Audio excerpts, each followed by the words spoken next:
Buenas noches, bienvenidos al Banquillo, gracias por estar con nosotros en la entrega de hoy.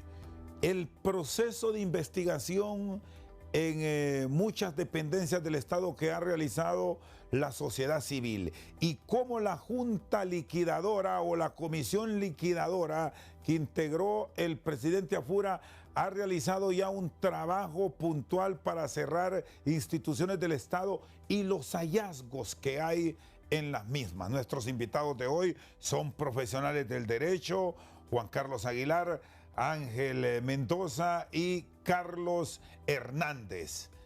Bueno, ¿cómo estamos? Quiero empezar con ustedes, abogado Mendoza, porque tienen ya un informe detallado que nos muestra hallazgos, números claros, incluso algunos de ellos que la ASJ, ya vamos a tener al abogado Aguilar, nos va a tener la puntualidad con tema de bonos, con tema de la NE, que ya se han adelantado por el presidente. El trabajo de la comisión reguladora, cómo ha ido el trabajo que han realizado los interventores, ¿qué refleja? Buenas noches. Buenas noches, Chendo. Hemos avanzado en el proceso de liquidación y de supresión de las instituciones que ordena el PCM 04-2026. Se ha logrado tener un avance significativo, ya se ha pagado gran parte de las personas que han llegado a firmar el finiquito para el pago de sus prestaciones, se ha identificado y pagado gran parte de los proveedores que esté documentado, porque hay gran parte de documentación y procesos que todavía tienen que ser verificados para ver si procede o no el pago, para determinar si se considera de que esa deuda no va a ser reconocida por este gobierno por tener algún tipo de vicio que puede ser sujeto de investigación posterior por los entes contralores como Tribunal Superior de Cuentas y posteriormente remitido al Ministerio Público si se considera que hubo actos irregulares. Si podemos plantearlo de esa manera, ¿cuál es el escándalo mayor que han encontrado? Escándalos es las instituciones con mayor presupuesto. Secretaría de Planificación Estratégica, recordamos que tiene un presupuesto aproximado de 1.300 millones. Ahí hay procesos de compras que no tienen sustento. Estamos reconstruyendo lo que se puede llegar a validar y hay bastante deuda que no se va a ser reconocida porque no se siguen los procesos establecidos en la Ley de Contratación del Estado. Recordemos que no tenían ni procesos de auditoría y también las instituciones como la Red Solidaria y Proasol, que son instituciones que tuvieron un presupuesto de 3.500 millones, cada una de ellas que hay procesos viciados, como ya se han hecho investigaciones como ASJ, que ha presentado una línea de investigación por una transferencia a una ONG, mediante la cual se hicieron compras de tamales, de computadoras, entre otros aspectos, que fueron sobrevalorados y no se sabe a ciencia cierta si fueron realmente entregados. Y en este caso puntual, ¿no hay esos temores en la comisión liquidadora, abogado Mendoza, de que vengan demandas a posteriori porque están con un reclamo que según los proveedores les asiste y que por eso lo están cobrando? Pero usted me dice que en lo que han revisado, por más que han buscado documentos, no existen. Sí, no existen, Chendo. Es de recordar que la Constitución de la República establece que el Estado está obligado únicamente a reconocer las deudas legales. Todo lo que es ilegalidad, los entes contralores van a determinar el grado de responsabilidad y también el grado de participación que tuvieron tanto exfuncionarios como proveedores del Estado. Por lo cual incentivamos a la población que si tiene alguna línea de denuncia de instituciones, la haga saber para poder también remitirla a Tribunal Superior de Cuentas al Ministerio Público para que sea responsable. Porque el dinero ajusta cuando no se roba, por eso este gobierno se ha basado en el tema de transparencia, rendición de cuentas, para avanzar con estos procesos de rendición de cuentas para que la población sepa dónde va el dinero que ellos pagan a través de los tributos. Este punto resulta fundamental en el proceso de liquidación que usted me dice. ¿Han abierto líneas o procesos para que la ciudadanía denuncie? ¿Les ha llegado alguna queja ahí, alguna documentación de un ciudadano de a pie, de un ciudadano externo a la investigación que les diga, averigüen qué pasó en esta institución, abogado? Suscribimos un convenio con el Instituto de Información Pública para poder actualizar los portales de transparencia, porque estas secretarías o instituciones no tenían actualizados los sistemas, no había esa publicidad del tema de transparencia y también tengo que ser enfático. A raíz de la comparecencia que ha tenido esta comisión, se han acercado personas, se han acercado entes que han sido vulnerados durante el proceso de la administración anterior para poder determinar un grado de información para poder que esta comisión lo valore para rendir informe. Bueno, a nivel de la sociedad civil, ¿cómo han ido cotejando información? Porque ustedes también realizan, Juan Carlos, procesos de investigación, análisis y eventualmente el pueblo hondureño los conoce. ¿Qué han recibido por su parte de estos procesos de investigación de la Comisión Liquidadora y no sé qué grado de comunicación han tenido, incluso para cotejar información? Porque ustedes cuando presentan hechos es porque los han investigado. Buenas noches, Juan Carlos. Buenas noches, Rosendo. Un gusto estar con los colegas y un saludo a la audiencia del banquillo. Y precisamente, nosotros hemos tenido un par de acercamientos con la comisión. Hemos realizado las solicitudes de acceso a la información pública, tanto a Cedesol, tanto a Gobernación, a CEFIN, para dar la trazabilidad del dinero, entre otras instituciones. La línea de investigación que presentamos el miércoles pasado era del caso Cedesol, y ya lo decía el abogado al inicio. Cedesol tenía un presupuesto aprobado de poco más de 800 millones de lempiras, ejecutó más o menos 1.600. El programa de Red Solidaria tenía un presupuesto aprobado de 2.600 millones de lempiras, en el 2025 nada más. Ejecutó 3.600 millones de lempiras. O sea, sobrepasó las líneas presupuestarias. Así es, por 1.000 millones de lempiras. O sea, en el caso del programa de Red Solidaria. Entonces, y ese justamente era lo que yo decía al momento de que cuando presentamos esa investigación. Es un caso de 114 millones de lempiras en Cedesol y el programa de Red Solidaria, pero si suma Gobernación y si suma el caso de la Secretaría de Cultura son 137 millones, pero eso es un granito de arena en el universo presupuestario de lo que eran estas dependencias públicas. ¿Y cómo se ejecuta un proceso de estos, según las investigaciones de ustedes, de pasar los renglones presupuestarios asignados, papel de finanzas, papel del Congreso con la revisión trimestral que ya mandan para que el Poder Legislativo esté revisando las liquidaciones presupuestarias? ¿Cómo queda ese interrogante en ese escenario? Bueno, y justamente eso es lo que se tiene que ver, ¿no? Porque normalmente lo que se hace es que se solicita algún tipo de ampliación presupuestaria. En este caso, obviamente, había luz verde, ¿no? Desde la ex secretaría, de los ex titulares de la Secretaría de Finanzas. Hubo esa ampliación presupuestaria, tanto para Cedesol como el programa de Red Solidaria. Lo vimos también con el caso de planificación estratégica, que nosotros lo denunciamos en algún momento el año anterior. Y esta denuncia, como lo digo y lo reafirmo, esto es un granito de arena en ese montón de dinero. Si usted se pone a escarbar en el caso de Cedesol y en el caso del programa de Red Solidaria, que dicho sea de paso, me sorprendió de que no hubo respuesta de las ex autoridades, ¿no? En el caso de Cedesol. ¿Esperaban ustedes que le respondieran? Por la forma en que se manejan y la forma de que ni siquiera es responder, es como insultan, ¿no? Sí esperábamos una reacción, pero sorprendentemente no hubo una reacción en ese sentido. Ellos sabrán, ¿no? lo que se hizo a lo interno, ellos sabrán de que hay acceso a la información en este momento, ellos sabrán de que hay diferentes líneas de investigación que van a ser remitidas al Ministerio Público, y ahí también es la pelota en la cancha del Ministerio Público. ¿Por qué? Eso va totalmente documentado, Rosendo, y sistematizado. Temas de compras públicas se tuvieron que haber hecho mediante procesos de compras públicas de suministros. Lo que se hicieron fue la firma de convenios. No se respetó lo que dice CEFIN en las disposiciones generales del presupuesto para los desembolsos, que se tienen que hacer 3 desembolsos, 40 liquidar, 40 liquidar, 20 liquidar. Se hacía un solo. Usted firmaba convenio hoy, mañana o pasado usted tenía el 100% de ese convenio, que algunos eran de 24 millones, otros eran de 27, otros eran de 18, 15, etcétera.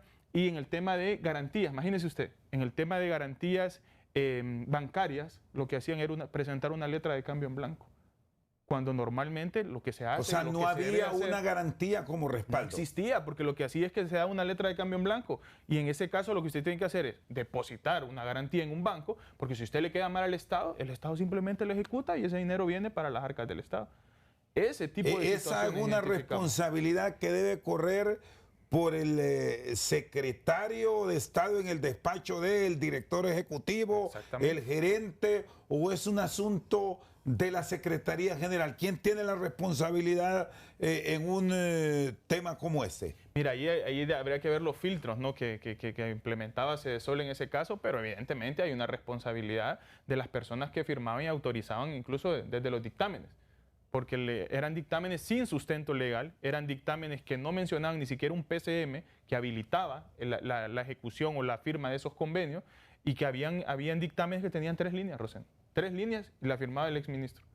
Y con eso se iba. Y eran convenios de 27 millones, como le digo. Y que yo tengo conocimiento, ya indagando después, de que algunas de esas empresas que subcontrataron, o reposterías, lo que sea, les quedaron a deber dinero. Y no porque el Estado no haya pagado, es por el tema de la sinvergüenzada que hubo con esas ONG que recibieron ese dinero, porque lo recibieron un solo desembolso. O sea, era un pago, por decir algo, al proveedor tercerizado. Exacto. Que no iba directo, sino que era a través de la que firmaba el convenio, la ONG que firmaba el convenio. ¿Y hay deuda según esta investigación en qué orden solamente en este caso? Bueno, en este caso nosotros tuvimos conocimiento de una de las que tercerizaron, que era en el tema de las comidas, el famoso tamalazo, ¿no? Que le quedaron debiendo supuestamente cerca de 1 millón de lempiras. Eso es la información que nosotros hemos recabado. Y ojo, y no es porque no se pagó ese dinero salió. Ese dinero salió. Es una ONG la que no hizo efectivo el pago. Exacto, porque el tema ahí era, administrativamente hablando, la ONG suscribía el convenio, que fueron 10, 8 con Sedesol, 2 con el programa de Red Solidaria, suscribía el convenio directamente con la institución. Luego lo que hacían era que tercerizaban a una SA, que era una sociedad anónima, en La Ceiba, que nunca pudimos dar con la ubicación física, o en ese caso lo hacían con esta repostería en Olancho, y a partir de ahí era que se generaba, ¿no?, la trama. Y luego había una ONG de Mujeres Extraordinarias, si mal no recuerdo, que hacía veeduría a la entrega de las laptops, a la entrega de los zapatos, a la entrega de varias cosas, pero al final, cuando triangulamos, la sociedad anónima en La Ceiba, la ONG, y la otra ONG que hacía veeduría, que es esa Mujer Extraordinaria, compartían miembros de junta directiva en las 3. Entonces ya usted eso le da una pauta de conflictos de interés, del amaño. Incluso después que hacía la presentación yo ese día, uno de los interventores decía, yo tengo de la SA de La Ceiba, que es Caribex, tengo un pago en Sedecoate. Entonces, pues, ya está viendo que eso muta, ¿no? Entonces no solamente estamos hablando de Sedesol, estamos hablando de otras secretarías de Estado, en donde seguramente lo que cambiaba era cómo se está generando el proceso, que tal vez en ese momento era ese Jóvenes Meta quien suscribía, pero en otras secretarías o dependencias del Estado tal vez era la otra ONG que en este caso, buenas noches, abogado Carlos Hernández. En este caso puntual que expone el abogado Aguilar, ¿qué va a pasar con esos pendientes de pago? ¿Cómo es el trabajo que realizan ustedes? Porque esta es una de las dependencias que se liquida, que deja de existir de acuerdo a la función que a ustedes les han asignado. Buenas noches y bienvenido, abogado. Buenas noches, Rosendo. Gracias, ¿verdad?, por la invitación. Sí, para ese caso, ¿verdad?, todos los pagos que están pendientes, que se refiere más que todo, ¿verdad?, a lo que es deuda flotante, hemos establecido un procedimiento de revisión, ¿verdad?, con el acompañamiento de lo que es auditoría de la Secretaría de Finanzas. Ellos están realizando, ¿verdad?, la revisión de lo que son los expedientes de pago. Si estos expedientes, ¿verdad?, cumplen con lo que es el proceso de contratación, cumplen, ¿verdad?, con el requisito de las actas de entrega, si se entregó, ¿verdad?, todo el producto, entonces al final pues nos van a dar un informe haciéndonos saber de que realmente fue un proceso que se llevó a cabo conforme a la ley y que tiene el soporte legal para que nosotros procedamos a autorizar el pago. Entonces, en esos casos que no se cuente con una documentación soporte, es decir, como los casos que mencionaba, ¿verdad?, que no hay un soporte de un procedimiento, tal como establece la Ley de Contratación del Estado, estos pagos, ¿verdad?, no se van a realizar. Se va a solicitar a Finanzas que se realice la reversión de lo que es ese F01 y, por lo tanto, al no tener un soporte, entonces no va a ser objeto de que se pueda pagar.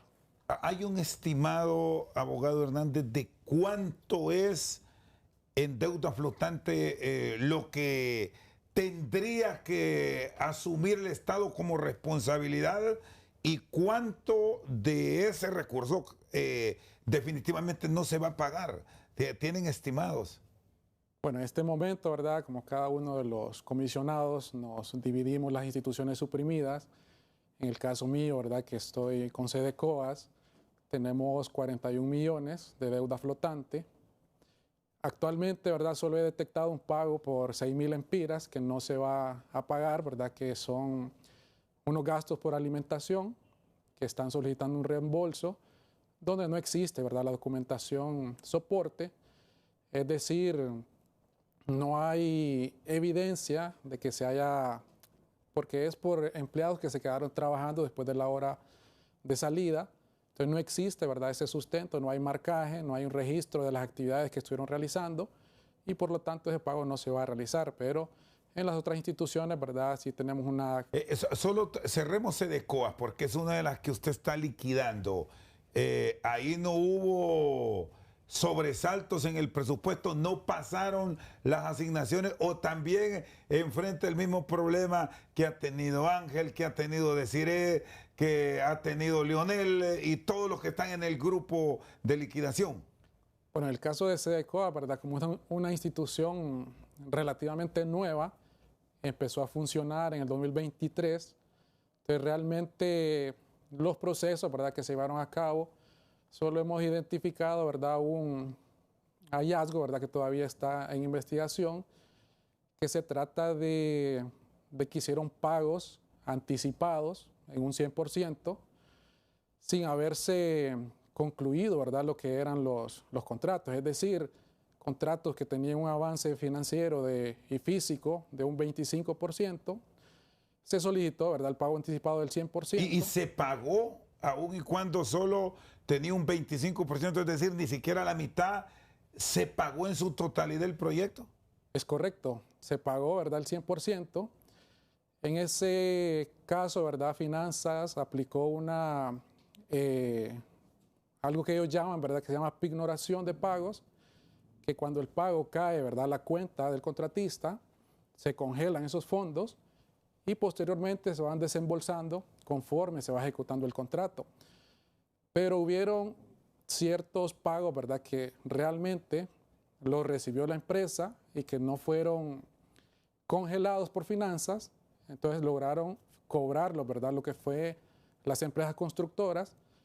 Y al día de hoy tenemos identificados un monto de 700,000 empiras que todavía no han sido devueltos y que por tanto no fueron ejecutados y que estas empresas, ¿verdad? Tienen que devolver ese dinero. Y así establece el proceso que ustedes han llevado, abogado Hernández, que estas empresas que cobraron por obras que no terminaron, porque sí las arrancaron, pero no las terminaron, tienen que devolver ese dinero. ¿Hay algún esquema que van a seguir, un arreglo entre las partes, o cómo esperan cerrar ese capítulo de SEDECOAS?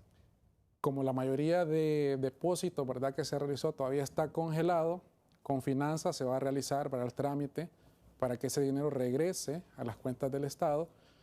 Pero así hay otras cantidades menores de otras empresas, ¿verdad? Que sí tienen que devolver. Podemos saber, no sé, podemos saber qué tipo de obra es esta que solo se hizo el 25% y en SEDECOAS se pagó el 100%. ¿Qué proyecto era? Son obras de inversión social, ¿verdad? De reparación de escuelas, de la mayoría, de proyectos, ¿verdad? De agua y saneamiento, que ese era el fin, ¿verdad? De la institución. Y realmente lo que se tiene que recuperar es poco, ¿verdad? Son montos de 50,000, 70,000 empiras, que ya los tenemos identificados, ¿verdad? Que las empresas tienen que devolverlo. Entonces estamos trabajando, ¿verdad? Ahorita en esa parte de recuperación y esperamos, ¿verdad? Contar con la colaboración de estas empresas para que puedan, ¿verdad? Pues cerrar ese proceso de contratación y al final, ¿verdad? Poderles extender su finiquito, ¿verdad? ¿No han tenido problemas, dificultades que normalmente se enfrentan en este tipo de procesos? Por aquello que incluso hay hasta amenazas, porque aquí habrá un momento que pueden llegar eventualmente a un juicio, ustedes como abogados lo conocen, y aquí son juicios públicos. Ahí se va a saber quiénes eran y quiénes les contrataban. Sí, bueno, gracias a Dios, ¿verdad? Hasta el día de hoy. ¿No han tenido ese problema de mensajitos, de llamadas, de amenazas directas? Amenazas directas como tal de querer como meternos miedo, ¿verdad? No hemos tenido ningún tipo de esas amenazas.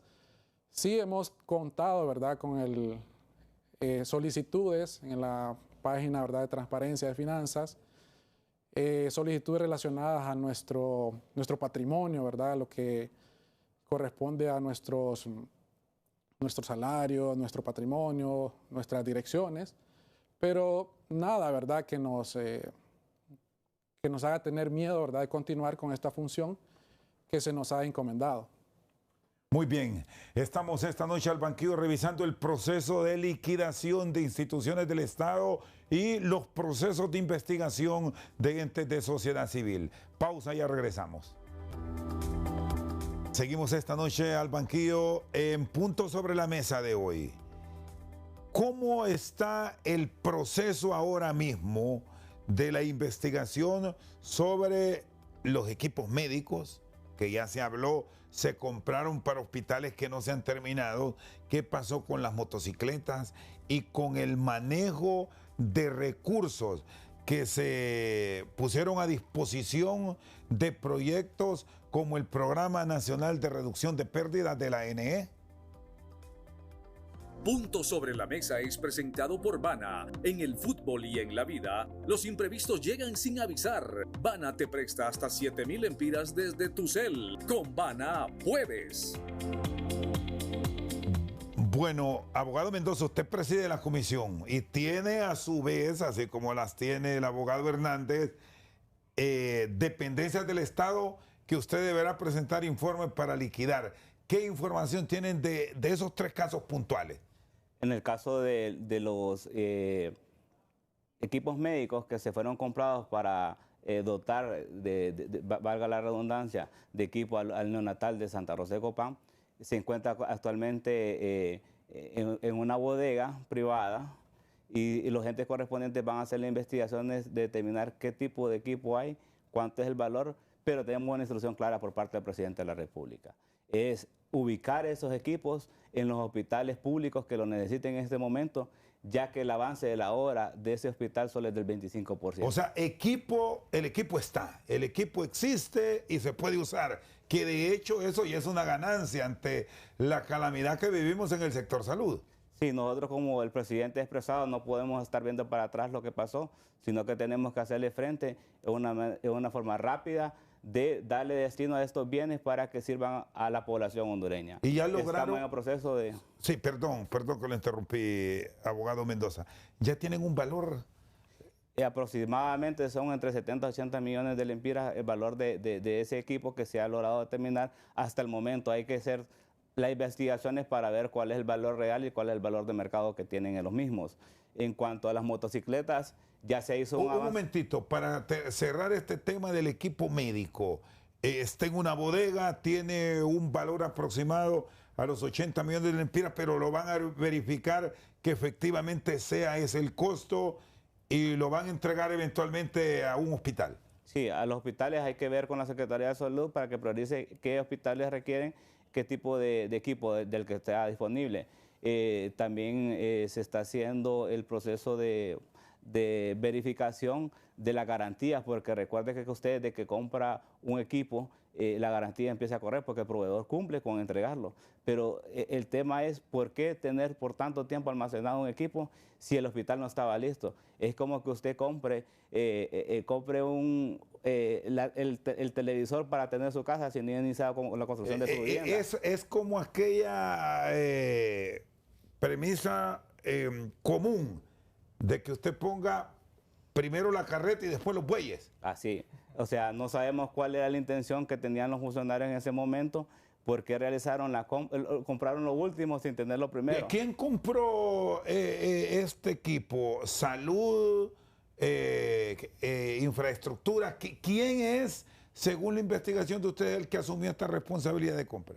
Parte de la institución suprimida, Red Solidaria, porque eso es sorprendente.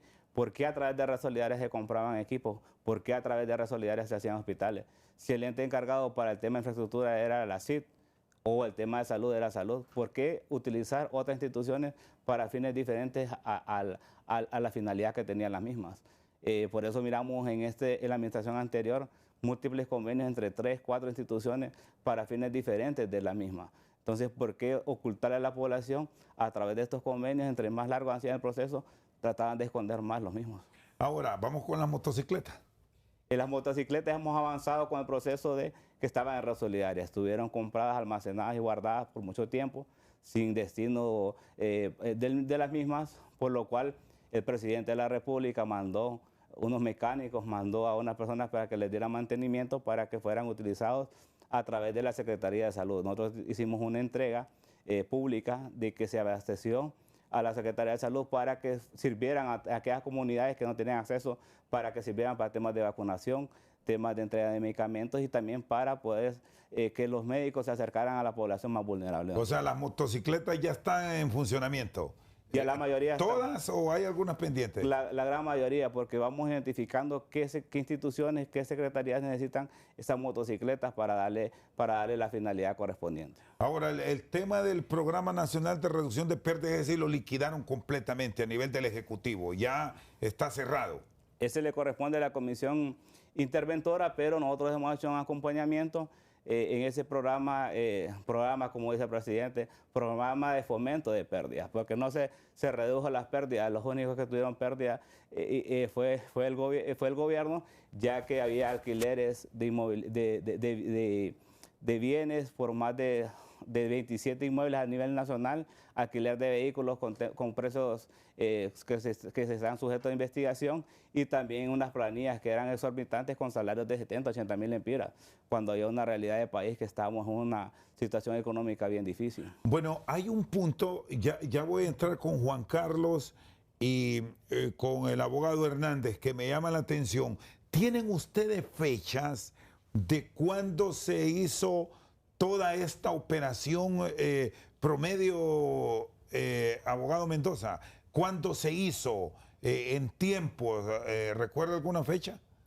Depende de la institución. Hay instituciones que tienen procesos del 2023, 24, 25, pero sí hay algo que nos sorprende, que en el 2025, de septiembre, octubre y noviembre, hubieron unas compras y unos alquileres que eran fuera de la actividad normal de la institución y que nosotros podemos considerar que fue parte del tema para el financiamiento de una campaña política. Un momentito, porque aquí hago este alto.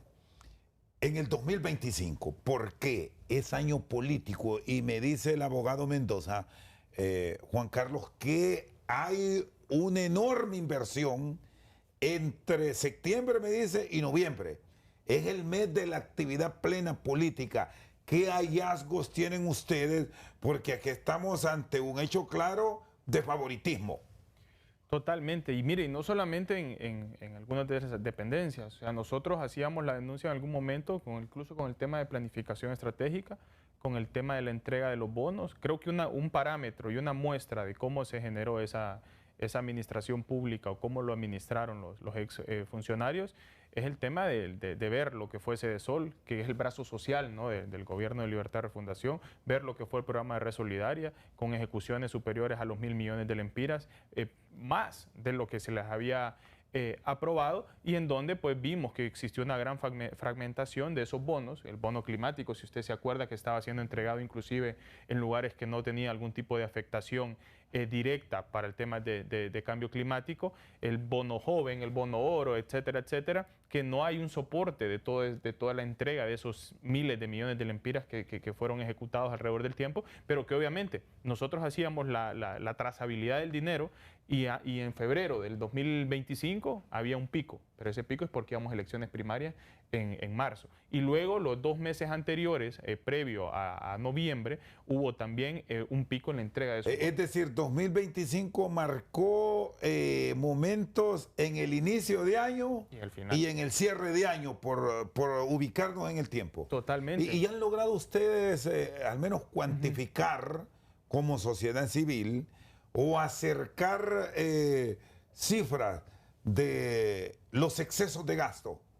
No, bueno, eso lo estamos procesando honestamente, Rosendo, y no quisiera ser irresponsable para dar cifras en este momento, pero que próximamente nosotros vamos a estar presentándolo en ese sentido, pero sabemos obviamente de que hay una mayor asignación presupuestaria, obviamente hay una mayor ejecución presupuestaria, hay una focalización, incluso lo pudimos ver en esa investigación, esa última investigación que nosotros realizábamos, una focalización a Solancho, una focalización hacia Cortés, que sabíamos que era muy bajo, ¿no? Si lo vemos electoralmente hablando, el Partido Libertad de Refundación, un poco en Lloro también, entre otras dependencias, pero los bastiones, digamos, que ya tenía consolidados, pues en ese momento no estaban recibiendo esa inyección. Obviamente se utilizó el aparato estatal, se utilizaron los recursos públicos, se utilizó la administración pública para, uno, hacer campaña política, dos, generar más clientelismo, más asistencialismo y que al final de cuentas eso es generador de pobreza al final. ¿Y se han logrado identificar en el proceso de investigación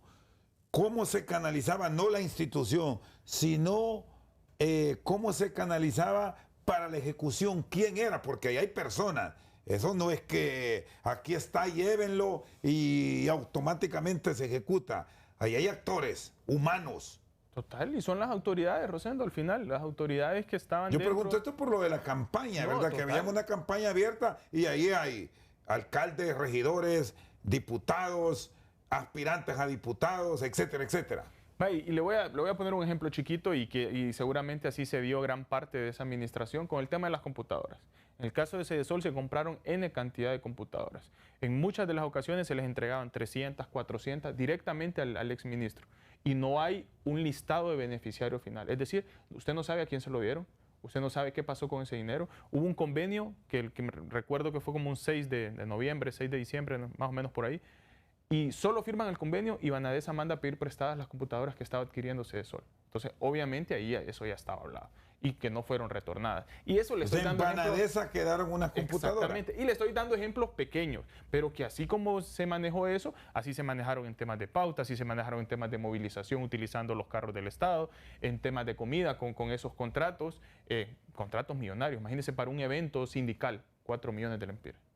Para un evento... ¿Evento sindical dónde? Fíjese que estamos procesando esa información todavía, pero un evento sindical, y ese es uno de los informes que todavía no hemos recibido, ya me acordé, ese no está procesado, sino que es uno de los informes que no hemos recibido a detalle.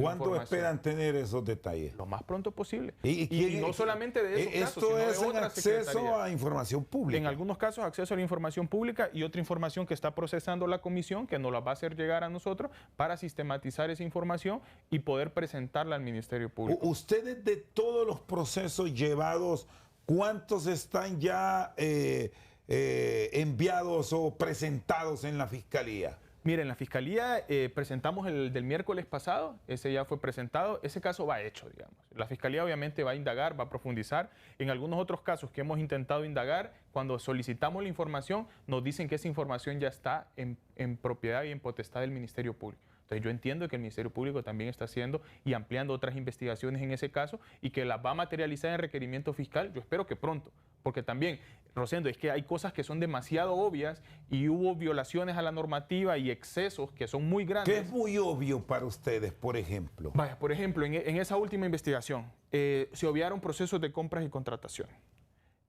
Para firmar convenios, cuando tuvo que haberlo hecho porque era puro suministro lo que se estaba generando. Entonces, o hacía compra directa, o al ser suministro muy recurrente, usted hace una licitación pública para el tema de suministro. No hay garantías bancarias, ya eso es deducción de responsabilidad. Está pagando el 100% de un convenio. Las liquidaciones no existen. En el tema de algunas actas que se entregaban o de recepción, ponían a firmar a niños de 7 a 17 años. Entonces, imagínese usted cómo va a poner a firmar un niño de 7, 8, 9, 10 años. Y hay una gran cantidad de arbitrariedades que obviamente se manejaron y que el Ministerio Público, de tenerlo en potestad, al cotejarlo, tranquilamente puede presentar requerimientos. ¿Y ustedes, abogado Carlos Hernández, qué han encontrado de equipo, de material en ese proceso de liquidación? Porque ya hablamos de computadoras, de motocicletas, de equipos médicos. Bueno, ya usted ya me dio algunos adelantos, pero ¿qué le ha causado sorpresa en el proceso? Sí, Rosendo, como le mencionaba, ¿verdad? Esta institución Sedecoas es realmente nueva, de 2023. De los pocos procesos, ¿verdad?, que llevaron a cabo, pues lo único que hemos detectado, ¿verdad?, es que la mayoría de bienes no están registrados en el subsistema CIAFI de la Dirección Nacional de Bienes Nacionales. Entonces, hay muchos bienes que probablemente, ¿verdad?, no se tenga un respaldo para poder ingresarlo al sistema y poder realizar, ¿verdad?, lo que es la transferencia. En este caso, ¿verdad?, todos los bienes de SEDECOA van a pasar a lo que es la Secretaría de Infraestructura y Transporte. Pero más que todo, ¿verdad?, ese tema del no registro de todos estos bienes. Desconocemos, ¿verdad?, si fue por falta de conocimiento o si realmente, ¿verdad?, tuvo otra orientación, ¿verdad?, de estos bienes, de sacarlos, ¿verdad?, de la institución. Y todavía, ¿verdad?, estamos en esa etapa de investigación. Y más que todo, ¿verdad?, nosotros ahorita, pues, desde que se nos nombró, ¿verdad?, como comisión liquidadora, hemos centrado, ¿verdad?, todos nuestros esfuerzos en la parte de liquidar al personal, pagar sus prestaciones. Entonces, actualmente nosotros estamos llegando a la finalización de esa etapa y es por eso que a partir de la fecha, ¿verdad?, es que nosotros estamos empezando con encontrar, ¿verdad?, lo que son algún tipo de hallazgos. Y es por eso, ¿verdad?, que en esta etapa nos encontramos en revisión de lo que es todos los procesos administrativos, ¿verdad?, de adquisición de bienes y en otro tipo de pagos, ¿verdad?, que están pendientes de revisión. Cuando usted me dice que está en ese proceso de revisión de personal, ¿eran todos hondureños? Traslado este interrogante porque hemos escuchado, y no sé si aquí el abogado Mendoza puede hacer sus aportes, de que en algunas de estas instituciones habían extranjeros, incluso se ha hablado de ciudadanos de nacionalidad mexicana, venezolana, y no sé si encontraron hasta cubanos. ¿Qué ha pasado en las dependencias que usted ha revisado y me dice que están en ese proceso de liquidar personal? Abogado Hernández. Sí, bueno, en el caso de SEDECOA, ¿verdad?, como era una institución pequeña, ¿verdad?, solo eran 156 empleados. Allí sí, ¿verdad?, la mayoría, o por decir, estaban contratados por servicio civil, ¿verdad?, y cumplían, ¿verdad?, con funciones y sí se presentaban a laborar, ¿verdad? Pero tenemos instituciones, ¿verdad?, como la Secretaría de Planificación, que es la que tiene asignado el compañero Leonel Núñez, que ahí sí, ¿verdad?, él ha informado, ¿verdad?, que existían contrataciones, ¿verdad?, de personas que vivían en Estados Unidos y que estaban recibiendo un salario por esa secretaría. Se han identificado también, ¿verdad?, otras personas con nacionalidad venezolana, cubana, ¿verdad?, que sí se les pagó y que existe, ¿verdad?, ese respaldo. ¿Y eran sueldos elevados, sueldos como los que gana un hondureño común? ¿Qué documentos hay? Tenemos entendido, ¿verdad?, de que existen contratos, ¿verdad?, en términos de asesorías. Entonces, estamos hablando de salarios que son un poco elevados, pero como le menciono, ¿verdad?, todo eso está todavía en una etapa de revisión y que ya en los próximos días pues estaremos dando a conocer todos esos hallazgos a un nivel de detalle más completo. Muy bien, hago la pausa. Están con nosotros miembros de la Comisión Liquidadora del Estado e investigadores de sociedad civil. Ya regresamos. Seguimos esta noche al banquillo abogado Carlos Hernández. La documentación hasta ahora vista por ustedes, ¿la consideran con el soporte ya necesario para que esto pase a Tribunal de Cuentas, al Ministerio Público? ¿A qué ente? Sí, en nuestro caso, ¿verdad?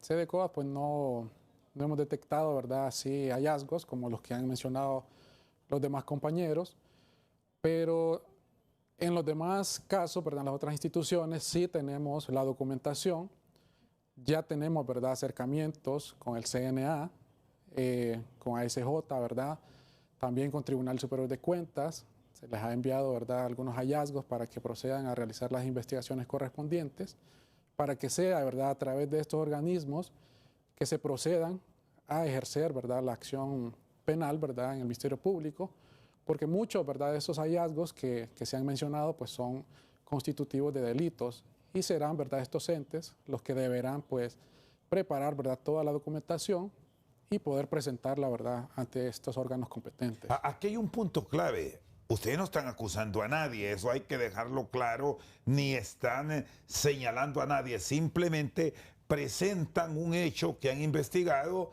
pero va a ser el ente contralor y fiscalizador el que al final puede o presentar la acción o cerrarla en base a la investigación ya que de acuerdo a la legislación hondureña le corresponde a los entes. Sí, es correcto, ¿verdad? Nosotros, como parte, ¿verdad?, de nuestras funciones, pues revisamos, ¿verdad?, toda esa información. Si hay, ¿verdad?, algún proceso que nos llama la atención, ¿verdad?, donde probablemente no existe, ¿verdad?, un proceso de contratación para la adquisición de algún bien, entonces eso ya es llamativo, ¿verdad?, porque se hizo una compra sin un proceso, cuando la ley nos dice que debe existir, ¿verdad?, un proceso de contratación para la adquisición de bienes.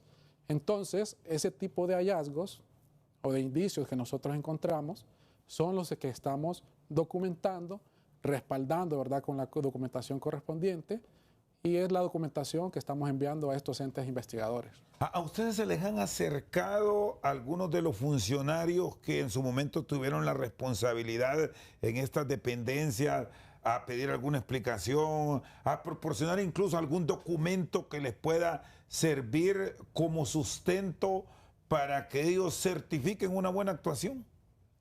De momento no, ¿verdad? Ninguno de los exfuncionarios se nos ha acercado. Todo lo que nosotros, ¿verdad?, hemos encontrado es porque lo hemos solicitado, ¿verdad?, a los empleados que han quedado. ¿Y los empleados se han colaborado, han tenido a bien hacer aportes, a dar incluso documentos? En la mayoría de instituciones, sí, los empleados, ¿verdad?, han estado muy atendiendo, ¿verdad?, todas las solicitudes que nosotros realizamos.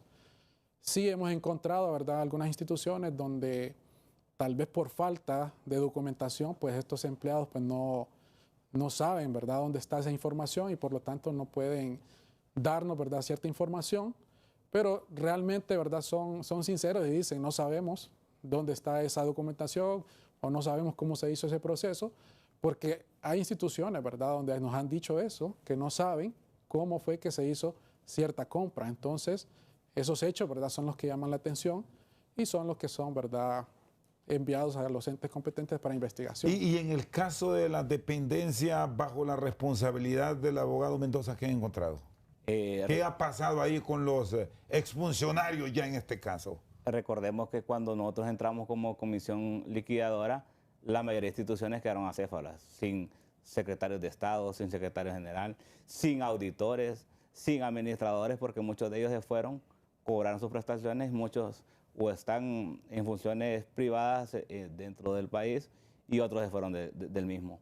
No hemos tenido acercamiento hasta el momento de ninguno de ellos. Recordemos que nosotros, así como somos funcionarios públicos, a nosotros también nos van a auditar, por lo cual estamos siendo responsables con los procesos de verificación y determinar si se va a pagar o se va a remitir a los entes contralores los expedientes correspondientes, para que ellos determinen si existe algún tipo de responsabilidad civil, administrativa o de índole penal por la comisión de algún delito. Agradecemos aquí públicamente al Tribunal Superior de Cuentas porque ha tenido acercamiento con nosotros, nos han establecido consejería para poder avanzar con este proceso. También hemos tenido apoyo de parte de la Secretaría de Finanzas con el ministro Emilio Hernández Hércules, que nos ha enviado equipo de auditoría, preinterventores, para poder sanear todos los procesos y determinar qué se va a pagar y también justificar el no pago de todas las obligaciones pendientes. ¿Y han tenido el acompañamiento o la visita del Ministerio Público? Porque ellos son el ente del Estado de Honduras facultado para hacer las investigaciones del caso, si así lo deciden. ¿Cómo ha sido ese papel? Hay varias denuncias que están en curso dentro del Ministerio Público. ¿Presentadas por ustedes ya? No. Previamente hay investigaciones previas del Ministerio Público. Sí se ha requerido documentación a esta Comisión Técnica Liquidadora para que remita expedientes, para que remite documentación, soporte, para que el Ministerio Público avance con esas investigaciones. Será que ellos lo que determinen si presentarán el requerimiento fiscal correspondiente ante los entes competentes o determinan de que no se cometió el delito. Por lo cual nosotros no estamos ni no somos los encargados de determinar quién es responsable o quién no. Nosotros únicamente estamos cumpliendo con la función encomendada por el presidente de la República de llevar este proceso de cierre a un éxito. El éxito es determinar de que no existan obligaciones, que demos en cero y que el uso de los recursos públicos del Estado sean destinados por este tema de reorientación de los recursos de las secretarías suprimidas para el tema de inversión. Se está reorientando para el tema de educación, salud, para fortalecer el tema de transparencia. Recordemos que con el presupuesto se fortaleció el Ministerio Público, al Tribunal Superior de Cuentas, al IAIP, que son los encargados de llevar esos procesos de transparencia y determinación de responsabilidad de los funcionarios públicos. Muy bien, hago la pausa aquí en el banquillo. En breve continuamos. Bueno, aquí a todos les gusta el fútbol, ¿verdad? ¿Algún favorito, abogado Aguilar? Francia. Francia. ¿Abogado Mendoza? Argentina. Argentina va. Mis favoritos son Francia y España. Bueno. Pero ya lo decepcionó uno ayer. No, ya lo tiene al abogado Hernández preocupado la selección de España. Bueno, cerramos este tema de las investigaciones. ¿Qué tanto pudo evitarse de todos estos procesos de investigación si hubiésemos tenido transición? Aunque esto nos está remitiendo al año anterior y a inicios de este año, pero ¿acaso se sabía que algo malo se ocultaba y por eso mejor no hay nada y nos vamos, abogado? Es que ese es el problema, Rosendo, que hemos vivido históricamente, no necesariamente en todos los gobiernos, pero sí durante los últimos periodos, de que no hay una transición efectiva. Y por eso nosotros como ASJ en algún momento decíamos, hacer una reforma en la Ley de Administración Pública y catalogar como obligatoria la existencia, ¿no?, de una transición, y si no, pues deducir responsabilidades a esos funcionarios que se nieguen a hacer esa transición. Obviamente eso impide, ¿no?, que un gobierno comience lo más rápido posible, impide que se conozca la situación total del Estado, porque hubo varias dependencias públicas que ni siquiera las computadoras dejaron. Y no digamos la documentación, buscando tapar algunos escándalos de corrupción, alguna administración irregular, y que al final de cuentas eso va a ser el Ministerio Público, el Tribunal Superior de Cuentas, quien va a determinar si existen esos indicios y posteriormente llevarlos a la justicia hondureña, producto de esas malas administraciones. Ojalá que los actuales funcionarios también lo vean como un espejo, ¿no?, lo que estamos viviendo hoy por hoy, porque uno, el poder es efímero, no es para siempre, y dos, no hay nada mejor que salir con las manos limpias y evitar cualquier escrutinio, tanto público, pero lo más trascendental es que lo vayan a judicializar a usted y posteriormente le vayan a deducir responsabilidades por corrupción. ¿Cuándo está el próximo informe de ustedes? Bueno, lo estamos procesando. Y podríamos adelantar de qué se trata.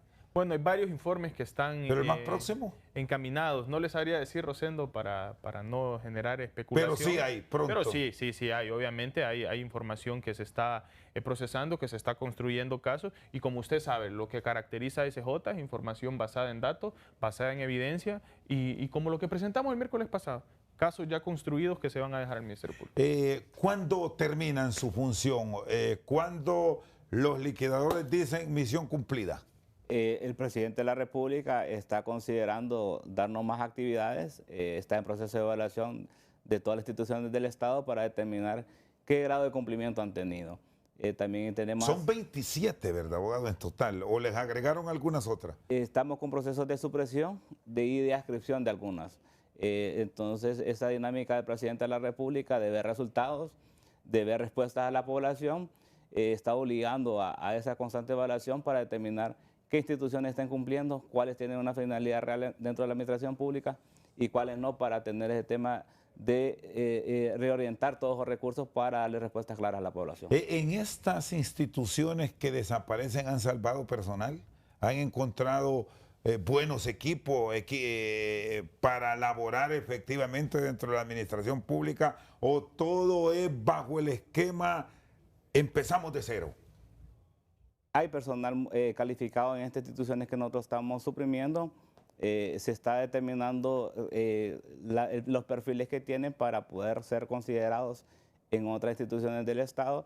También como la parte humana del presidente de la República se está haciendo, y esta comisión está recomendando a las personas con discapacidad que sean reubicadas en otras instituciones del Estado para seguir prestando servicios dentro de la administración pública, y también con algún tipo de personas que tienen algún tipo de enfermedad base para que puedan seguir con los tratamientos y ser útiles dentro de la administración pública. De las instituciones revisadas, ¿cuál es la que encuentran ustedes con el proceso más efectivo dentro de la administración pública? Porque no todo es malo, debemos decir que hay cosas que se han hecho bien. Podría decir que la institución que tenía menos obligaciones, creo que porque la finalidad realmente yo no tengo clara cuál era, que era CEDESPA, la Secretaría de Seguimiento de Acuerdos y Proyectos de la República, porque no encontramos deuda con proveedores, sí encontramos personal que rondaba entre los 100, 120, 150 personas, pero nosotros... Pero aún así ha habido en una institución que, repítame el nombre porque le voy a decir que hasta hoy le escucho. CEDESPA, era Secretaría de Seguimiento de Acuerdos y Proyectos del Ejecutivo, que nosotros no podemos analizar cuál era la función dentro del aparato estatal, porque tenía... Y me dice que más de un centenar de empleados. Sí, tenía más de 120, 150 personas. Hay también unos expedientes que los tenemos ahí guardados, que los vamos a remitir al Tribunal Superior de Cuentas, de personas que se tiene claro que tenían puestos en otras instituciones del Estado, miembros de colectivos de libre, y que prestaron servicio también en esa secretaría. Las dependencias bajo su responsabilidad, abogado Hernández, ¿cuánto termina usted? Y dice, ¿deme más o aquí concluyo? Bueno, en el caso de SEDESCOA, ¿verdad? No tenemos una fecha, ¿verdad?, definida, porque vamos trabajando conforme vamos pagando, pero nos hemos propuesto como una meta, ¿verdad?, para el mes de agosto, por lo menos ya tener liquidado, ¿verdad?, toda la parte de proveedores, de deuda. Y actualmente, ¿verdad?, pues el día de ayer precisamente salió, ¿verdad?, publicado en la Gaceta un acuerdo, ¿verdad?, de la Secretaría de Finanzas, donde se nos asignan funciones, ¿verdad?, para entrar al Fondo Hondureño de Inversión Social, para poder trabajar, ¿verdad?, en la parte de adscripción. Esta es una institución que va a pasar, ¿verdad?, lo que es la CID, y a partir de ese acuerdo, ¿verdad?, vamos a empezar a trabajar con lo que es el FIS. Muy bien, le agradezco Carlos Hernández, Ángel Mendoza y Juan Carlos Aguilar con nosotros esta noche al banquillo. Por su sintonía, muchas gracias.